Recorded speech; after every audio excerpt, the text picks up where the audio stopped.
Kamangha-manghang museo. Oh, isang dragon. Oh, mahal ko. Paano natin ililigtas si Princess Pookie mula sa dragon? Walang makapasa. Huwag matakot, Squire Fran. Ako, magandang Fairy Twinkle ang magliligtas sa kanya. Twinkle, tinkle, zippity-loop. Naku, walang makapasa. Naku, na-stuck ako sa anti-magic hoop ng dragon. Huwag ka mag-alala, dahil ako, si Wayne the Wizard, ay kayang talunin ang dragon na iyon. Wayne, nandito ka rin na yun. Whoopsie. Walang makapasa. Jiminy, tinulunan na ng dragon na magandang Diwata Twinkle at Wayne na Wizard. Huwag po ikaw matakot, Squire Fran. Ako, matapang Sir Kip, ay may plan. Tickle-o!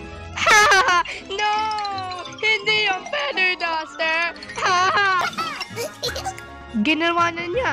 Tinalo ni Sir Kip yung dragon at niligtas si Prinsesang Pookie. Hooray! Mga sumpa, foiled na naman.